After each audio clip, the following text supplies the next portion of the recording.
Good afternoon.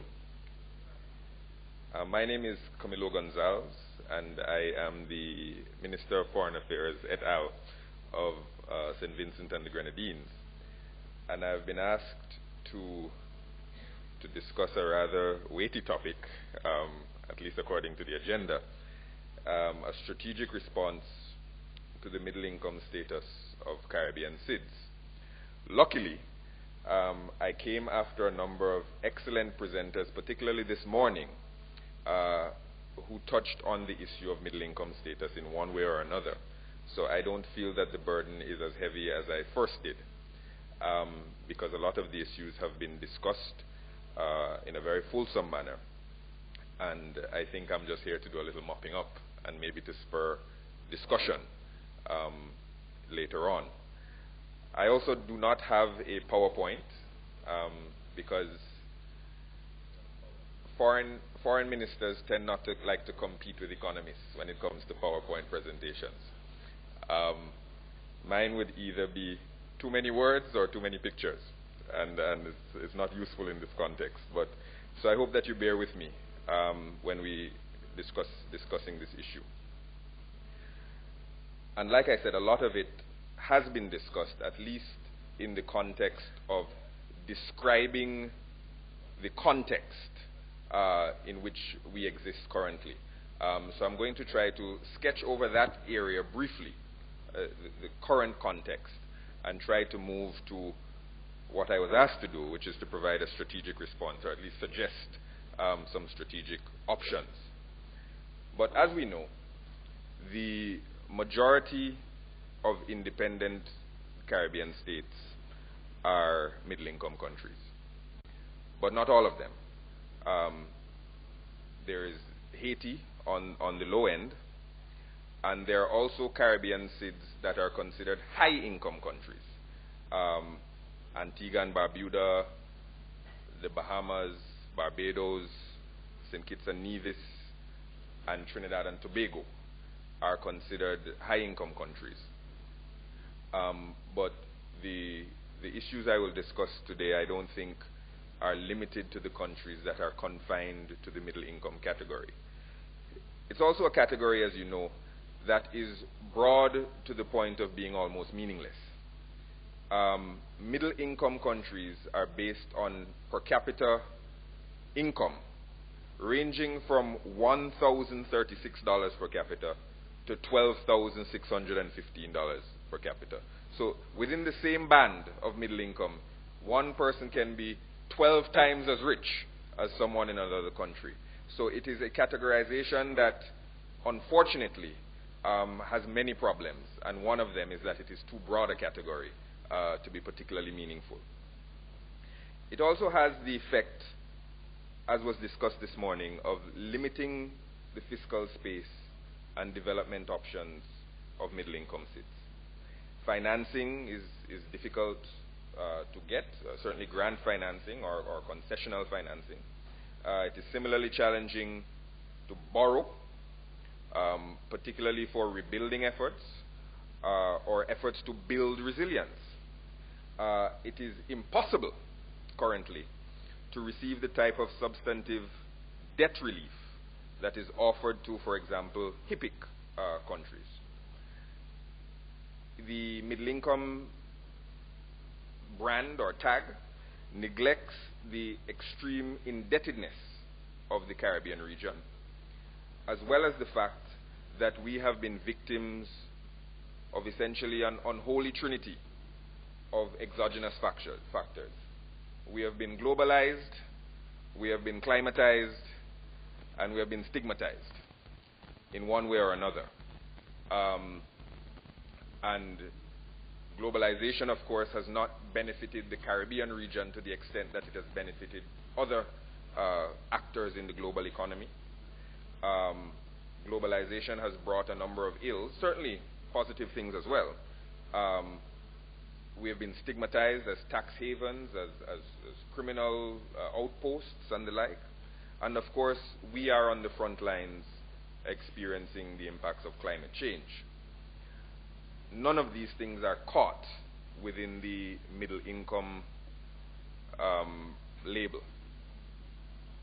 Interestingly, within CARICOM, if we can discuss CARICOM states for a minute, and that's not in any way to prejudice our brothers from the Dominican Republic or Cuba or any of the other countries that are here.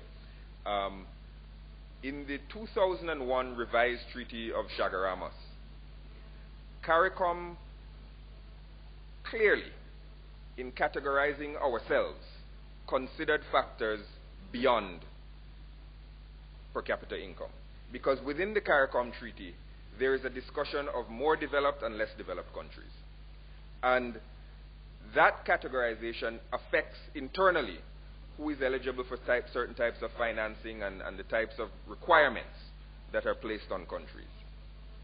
The more developed countries, according to the Treaty of Chaguaramas, are the Bahamas, Barbados, Guyana, Jamaica, Suriname, and Trinidad and Tobago.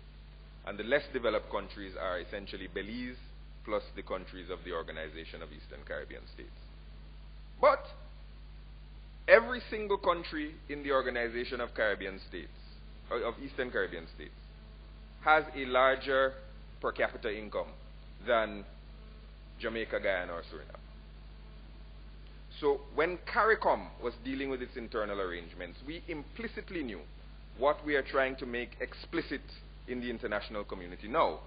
And that is that when considering development, current development status, development potential, development impediments, one must consider factors beyond a broad brush number, such as whether or not you are low, middle, or high income. Because not only does that mask our ability, as Ms. Barcena indicated earlier, to attract various forms of financing, but it masks very, very deep and intractable pockets of poverty within our countries, large inequalities between the richest and poorest, plus very extreme and indeed growing vulnerabilities to external economic or climate shocks. We've discussed all of the issues earlier that form the basis of our vulnerabilities.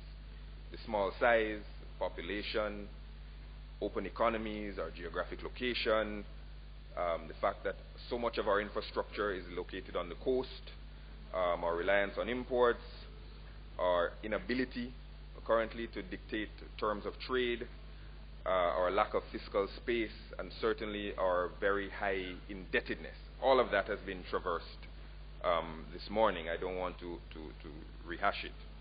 I would mention also our susceptibility to crime, because crime plays a very special role in the Caribbean region as well, because of the impact that it has not only on our economies, but on the very tapestry of our societies. I'll give you St. Vincent and the Grenadines as an example. St. Vincent and the Grenadines has 32 islands and 2 Coast Guard vessels. And we are located between the supply and demand of narcotics. And we have to police that. And we have to police it with an unarmed constabulary. Our police don't carry guns. And we have to police it essentially on our own dime, although we receive assistance from some countries, either on the supply or demand end, that have a concern. But with a small country, with an unarmed constabulary and limited resources, it doesn't take a Medellin cartel to affect the tapestry of our societies. It takes 2 or 3 or 10 thugs with guns, and they're already outgunning the police. And this has an economic and a social impact. And we have read that if Jamaica, for example, could get its murder rate down to the level of Costa Rica, it would increase GDP by 5%. But these are things that in the island context are far easier said than done, because the crime is both internal and external, because of our location and the ease of penetration. So I just wanted to flag that as another one of the characteristics. Many of the vulnerabilities that Caribbean SIDS face are permanent. They're not going away. Our location is not going to change. Our size is not going to change. The climate factors are going to get worse, not better. So a number of the vulnerabilities we face are permanent, and most are caused by external factors. Climate change is not caused by our emissions. The economic and financial crisis was not caused by any lack of regulation within the Caribbean. The drug trade, by and large, is not caused by our suppliers or by our demand. This is a reason, and these are reasons why it is important to craft this middle income difficulty we have as a multilateral problem, because it is not a national issue. They are not problems of our making, nor are they within our individual national capacities to redress. So we have to cast this problem as a multilateral, as an international problem, and the specificities of middle income status twinned with island status. While we can improve our resilience and our ability to withstand some of these vulnerabilities, the vulnerabilities themselves will not end. Indeed, exogenous shocks are becoming, as was discussed by Minister Phillips this morning, an almost annual occurrence in Caribbean countries. Let's take climate, for example. Minister Phillips indicated that the average in Jamaica is every other year they experience a climate shock. In St. Vincent and the Grenadines, in the last 4 years, each year, we've had the following. We've had a drought which caused 11% damage to our GDP, mainly to agriculture. Then we had Hurricane Thomas, which had a 13% impact to our GDP. Then we had 2 sets of floods. The most recent were discussed this morning. The ones prior were a year ago. The one a year ago was 10% of GDP.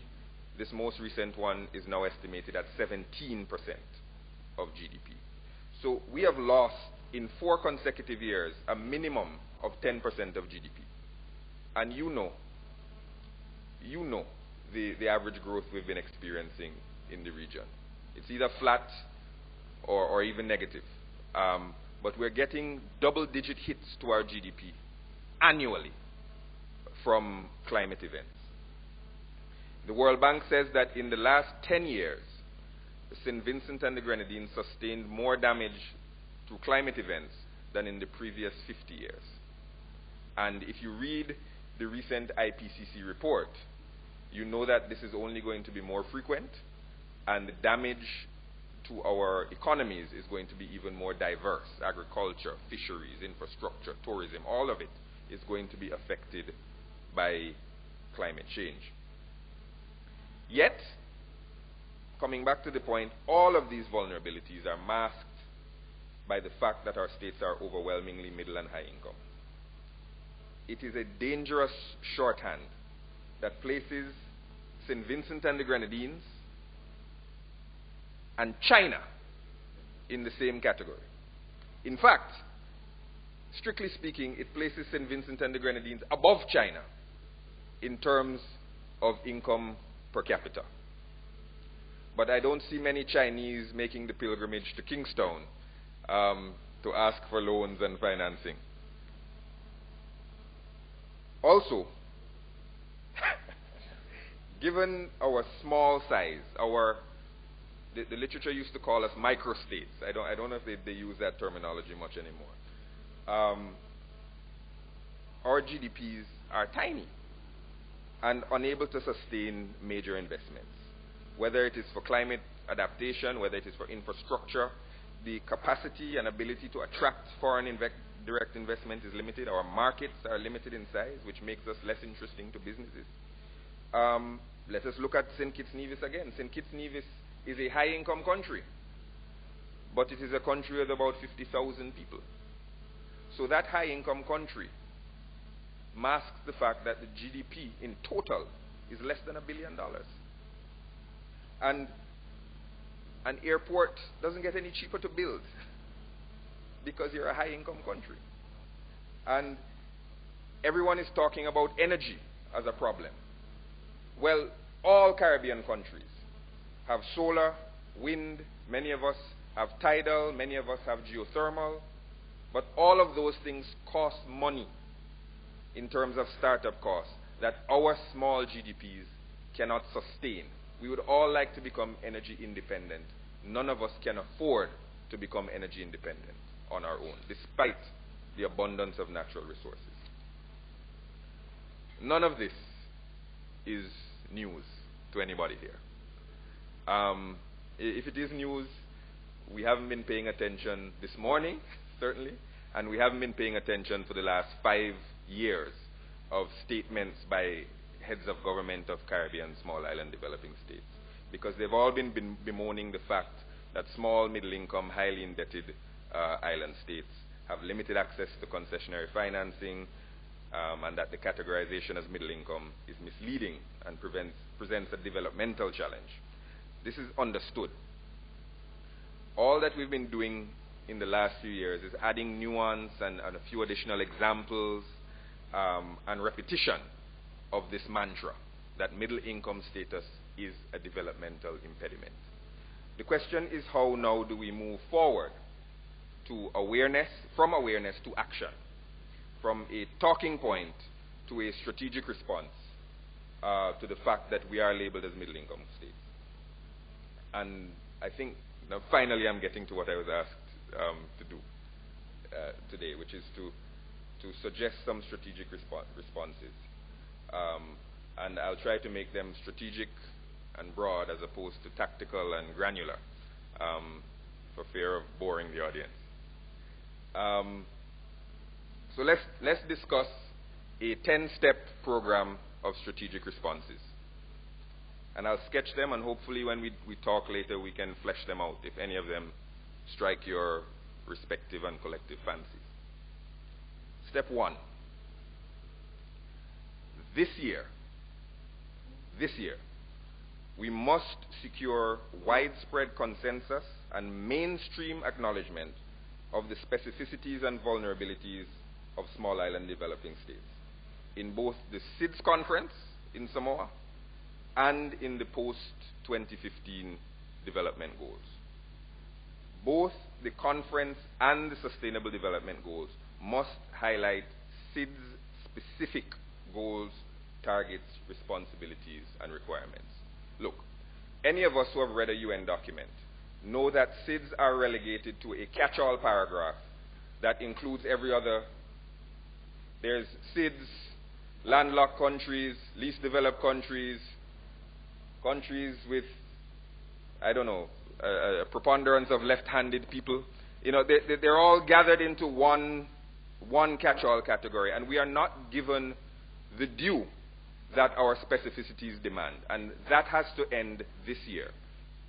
We may have tolerated it in the MDG era because we ourselves did not understand the full impact of our specificities, but we cannot let it continue beyond 2015 or beyond the SIDS conference. So that is step 1. Step 2. This year, again, we must secure a commitment by multilateral bodies for a formal abandonment of per capita income as the main determinant of eligibility for financing and for fiscal space generally. It is important. I'm not saying that it is a useless measure, but it cannot be the main or the sole measure by which these things are measured. We discussed the vulnerability index or vulnerability indices, and I think that we have to insist on vulnerability being part of the equation for determining how we access financing. I know that there is now almost a turf war beginning among competing economists and scientists of who's going to get the best vulnerability index first. I don't pretend to know enough about the calculus of the vulnerability index, but I think as a concept, all of us must commit to having vulnerability be part of the measurement and the determination by which we access financing and by which we are measured by the international community. Step 3, and Ms. Barsena also referred to this, but we must advocate debt forgiveness and debt relief or counter-cyclical lending that is linked to exogenous shocks. If we are paying loans and we are hit by an exogenous shock that is greater than, I don't know, you pick a number, 10% of GDP, then your interest rates must fall or fall to 0 for an agreed period of time. And you must be able to access lending once an exogenous shock triggers this mechanism. We can haggle about the numbers. This is a concept that has been accepted in some narrow lending agencies, but it is not universally accepted. I'm not suggesting anything that is so far off the reservation that it is not palatable. It is something that is already being used in some contexts. But we must move this year to a discussion and hopefully an implementation of factoring in exogenous shocks into our debt payment and our debt forgiveness regimes. And we must also begin pushing for a package similar to what the HIPICs have received. We are not eligible for HIPICs because HIPIC stands for heavily indebted poor countries, and we are middle-income countries. But we can push for an expansion of that or our own HIMICs, which would be heavily indebted middle-income island countries. I understand the difficulty of expanding debt relief to all middle-income countries because there are a number of countries that are in there. But once you establish first, in step 1, the specificities of island states, then you can advocate debt relief for middle-income island states. Once you establish the first point, that island states are different from the other middle-income countries, then we can advance debt relief along those lines. If you try to say you want debt relief for all middle-income countries, they will slam the door in your face because middle-income countries hold most of the debt globally. And, you know, if I owe you $1 million, it's my problem. But if I owe you $1 billion, it's your problem. And banks will not want to extend relief broadly to all middle-income countries. But what we hold in raw dollars, not in percentage of GDP, but what we hold in raw dollars is relatively small. And I think it is something that we need to begin advocating collectively. Another point that was mentioned by Ms. Barsena, so I won't dwell on it, but I think it's an important step, so I have it as my step 4, is debt for climate swaps. We owe you money, multilateral lender. Instead of repaying you that money, we will use that money to preserve a forest or build some adaptation mechanism. But that constitutes our payment to you. So we are doing a debt for climate swap. Ms. Barsena mentioned it earlier. I don't want to dwell on it, but I think it is something that is, again, already being done. It is being done with some success in the Seychelles, and it is something that we can pursue in the Caribbean as well, as middle-income countries. So the debt for climate swap issue. The issue of climate financing, because this is a type of financing that is unhinged to middle-income status. We have to be more aggressive in our pursuit of climate financing. There's a whole lot of talk about climate financing, but not a whole lot of money. At least we are not seeing the money in the Caribbean, and we have to push for that. Step 6 would be, and this is on the issue of trade, getting away from debt, would be de minimis exemptions to the one-size-fits-all restrictions on global financial traders. And that would include protected local markets and protected export markets. We are severely affected by the fact that preferential trading arrangements are being done away with. And they're being done away with because we're middle-income countries. We're rich. We don't need them. That's a lie. First of all, we have monocrop economies, so it affects us disproportionately. And second of all, what we are exporting has a minimal effect on the global price of almost any product, because we're not exporting sufficient numbers. St. Vincent and the Grenadines and the Eastern Caribbean, and the Caribbean lost its preferential market for bananas, which caused untold shocks to our economies and societies. But the amount of bananas we were exporting was not competing in any serious way with the bananas that are coming out of South America and other countries. But because it was against the rule, it was done away with. But we have to advocate de minimis exemptions in our trading relationships. The regional agreements that are proliferating now, and some of them were mentioned, are responses to the fact that the WTO is failing, that the Doha Development Round is failing, and other countries are getting together to make their own regional trading blocs. None of those blocs will include the Caribbean middle-income states in any fair way, because we don't have much to trade. It will only view us as a market to be exploited. And we have to understand that and push very hard for these sorts of de minimis exemptions. There's no way that St. Vincent and the Grenadines, with a population of 110,000 people, is going to produce any good or commodity that is going to affect the global price of that commodity. Name your commodity. We cannot change the price of rice. Step 7, and it's an important one, we have to help ourselves. And one of the ways that we help ourselves, also alluded to by Ms. Barsena, is integration, and a culture of integration. If one of our vulnerabilities is that we are small, we have to make ourselves bigger. And the way we make ourselves bigger is by integration. Integration within the Caribbean, and that includes transportation links and market links, but integration also with the South, South-South cooperation, SIDS cooperation, including, as we are already doing, borrowing from emerging powers that are less beholden to some of these per capita income restrictions that other countries have. Look, these will become the alternatives to the IMF, integration and solidarity. St. Vincent and the Grenadines is one of the few countries in the Caribbean that has not had an IMF structural adjustment program in the last decade of difficulties that we've had. St. Lucia is another one. And one of the reasons, if not the primary reason, is because we have been able to tap financing from integration and solidarity funds that exist, for example, in South America. If not for Petrocaribe, if not for ALBA, we would be in the fund as well. I mean, that's a fact.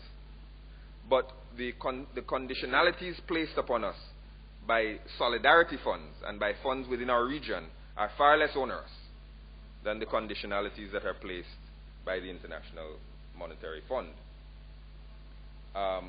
Certainly for capital projects and for budgetary support and the like. And look, there is an unspoken and insidious assumption by a lot of these Western developed lenders. And the assumption is this: if you are middle income and you are in fiscal difficulty, you are either profligate or you're corrupt. That is why you are in the problem that you are in. And it doesn't, because middle income status does not take into account all of the vulnerabilities and specificities that we've been discussing.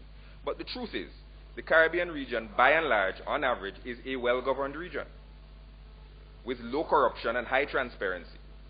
There are exceptions, of course, but that is the general truth about the Caribbean. We are not, I don't want to disparage any other region, but we are not other regions that have difficulties with these matters. But that is the unspoken assumption. So when you come for money from these lenders, the first thing they want to do is fix your governance. But our governance is not broken. Of course it can be improved, but it is not broken. And these are some of the things that we have to overcome. The last 3 steps are easy. Steps 8, 9, and 10. Coordinate, coordinate, coordinate.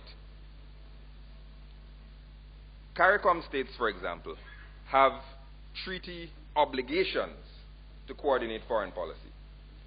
Such coordination is needed now more than ever, not only within CARICOM, but within SIDS, within the Caribbean, within SIDS, and within countries with whom we have strong bonds of kinship and solidarity. What do we do with this coordination?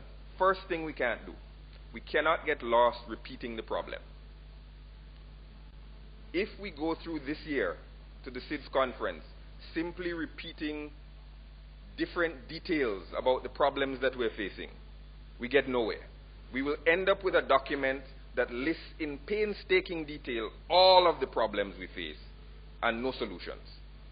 And our development partners will be only too happy to have a discussion with us for the remainder of the year, detailing every nuance of our existing problems. We must state that and get beyond it.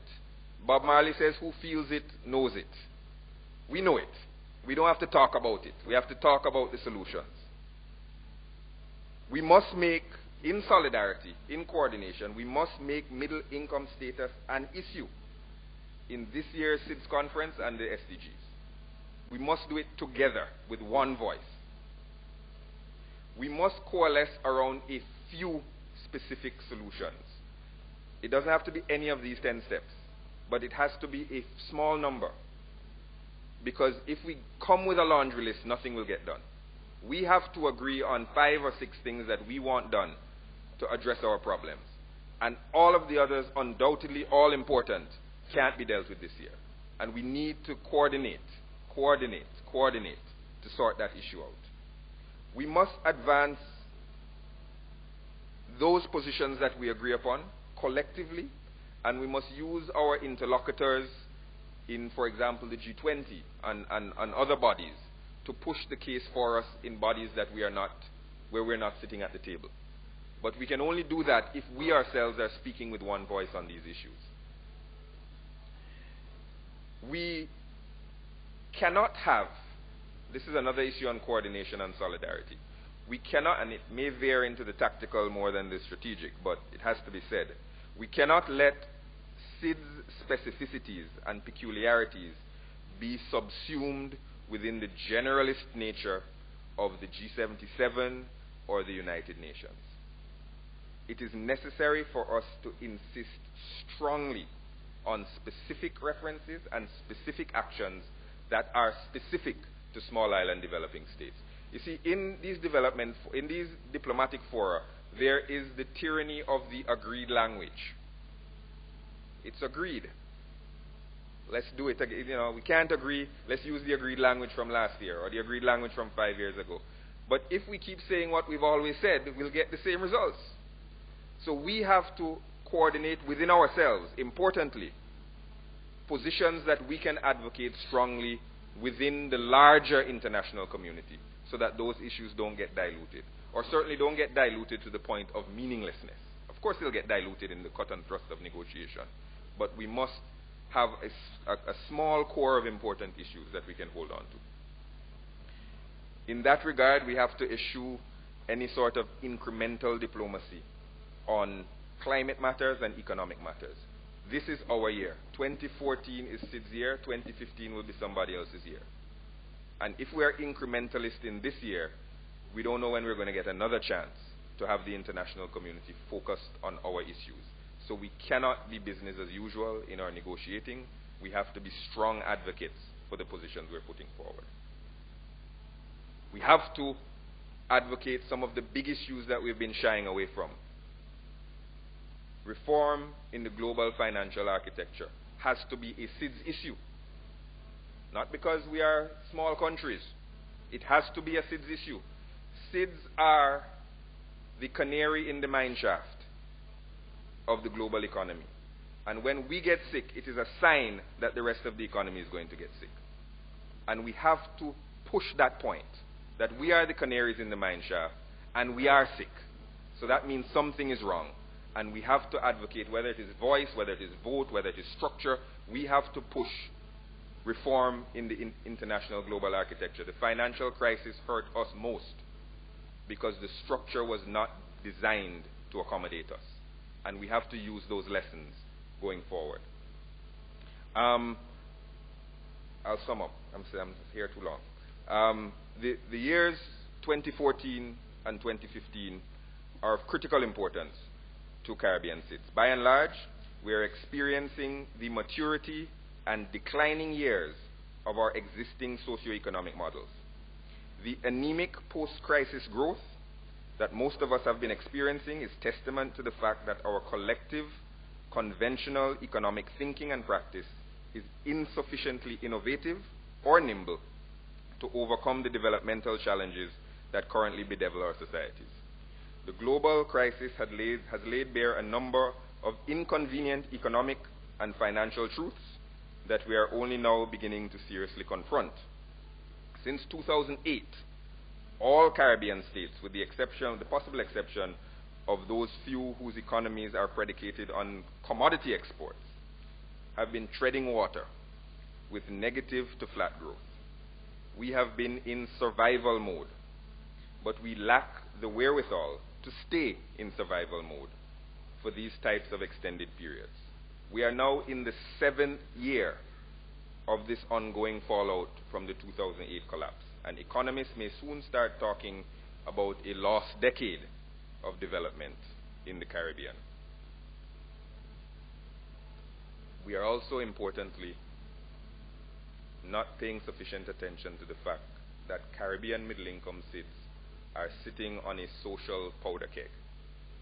We cannot pretend that the economic crisis that spurred, in large part, the Arab Spring, that spurred riots in the United Kingdom, in the European Union, in Latin America, we can't pretend that it's going to bypass us.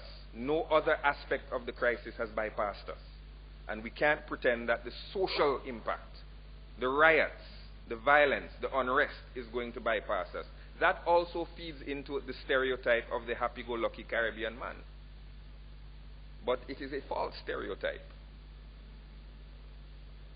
Because to quote Bob Marley again, when your belly full, you're hungry. When you're hungry, a hungry man is an angry man. And that argument is going to come to the fore increasingly if we cannot address this crisis and our own growth prospects. But as we internally confront the sustainability and future potential of our existing models and assumptions, neither we nor our partners can escape the degree to which exogenous factors constrain our development. Some of those exogenous constraints cannot reasonably be expected to vanish in the near term. But others, like the iniquitous and misleading reliance on per capita income, require only creative thinking and collective political will to redress. 2014 and 2015 provide us with a special window of opportunity to correct this outmoded and ill-fitting characterization. 2014 is our year, the year of SIDS, and we must flag the middle-income characterization as a developmental straitjacket for small island developing states. This year, we must also imagine a global development agenda beyond the MDGs, and our experiences have taught us enough to know that SIDS specificities cannot be subsumed in a generalist one-size-fits-all target or prescription. We must carve out our own space in these new goals in a manner that affords us the fiscal space and opportunity to develop meaningfully. None of these issues can wait till September in Samoa. The time for our thinking, our decision-making, our advocacy, and most important, our solidarity is right now. Thank you very much.